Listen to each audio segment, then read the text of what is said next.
PM Modi पर जहां एक के बाद एक नई जिम्मेदारियां आती रहती हैं, तो वहीं उनसे जुड़ी कई यहां पर खबरें भी अहम होती हैं। जैसे कि पीएम मोदी का वो एक दाव जिसने बदल डाले। यहां मोइज के सुर अब कह रहे हैं इंडिया आउट मेरा एजेंडा नहीं। जी हां, चलिए चलते हैं, जानते हैं खबर को विस्तार से कि आखिरकार कैसे बदला यहाँ पर मोहम्मद मौजू ने अपना स्टेटमेंट। चलिए यहाँ पर अपनी इस खबर में विस्तार से जानेंगे। तब तक आप हमारे चैनल टीसी न्यूज चैनल को लाइक एंड सब्सक्राइब करना ना भूलें।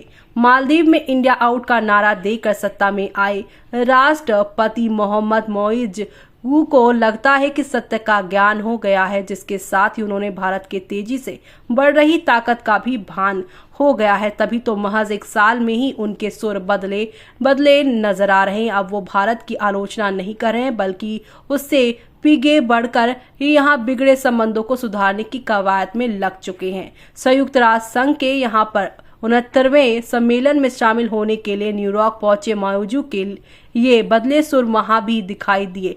यहाँ प्रिंसटन विश्वविद्यालय के कार्यक्रम डीन्स लीडरशिप सीरीज में एक सवाल के जवाब में मौजू ने अपने देश में भारत को बाहर करने यानी इंडिया आउट के किसी भी एजेंडे से इनकार किया। उन्होंने कहा है कि विदेशी सेना की उपस्थिति इनके देश के लिए एक गंभीर समस्या थी, इसलिए उन्होंने ऐसा कहा। मालदीव के यहाँ पर एक अगर पोर्टल की बात करें तो वहां पे कहा गया था, आधादू.com ने इनके हवाले से कहा है, हम किसी भी समय किसी भी देश के खिलाफ कभी नहीं रहे। ये भारत को बाहर करना इंडिया आउट नहीं है। मालदीव के लोगों को अपने देश में विदेशी सेना की उपस्थिति से एक गंभीर समस्या का सामना करना पड़ रहा था। मालदीव के लोग नहीं चाहते कि एक भी विदेशी सैनिक देश में रहे। तो वहीं पीएम मोदी का अपमान करने वालों पर मैंने कार्रवाई की है। मालदीव के राष्ट्रपति ने यह भी कहा है कि उन्होंने सोशल मीडिया पे प्रधानमंत्री नरेंद्र मोदी का अपमान करने के लिए उप मंत्रियों के खिलाफ कार्रवाई की थी। खबर में उनके हवाले से कहा गया, किसी को भी ऐसी बात नहीं कहनी चाहिए। मैंने इसके खिलाफ कार्रवाई की है। मैं किसी का भी इस तरह से अपमान बर्दाश्त नहीं करूंगा, चाहे वो नेता हो या कोई आम व्यक्ति। हर इंसान की अपनी प्रतिष्ठा होती है। भारत और मालदीव के बीच संबंध पिछले साल नवंबर से ही तनावपूर्ण हो गए थे, जब चीन के प्रति झुकाव रखने वाले मौजू ने मालदीव के राष्ट्रपति का पदभार संभाला था। मौजू ने भारत से कहा था कि वो देश द्वारा उपहार में दिए गए 3 विमान प्लेटफॉर्म का संचालन कर रहे हैं। लगभग 90 भारतीय सैन्य कर्मियों को वापस बुला लिए।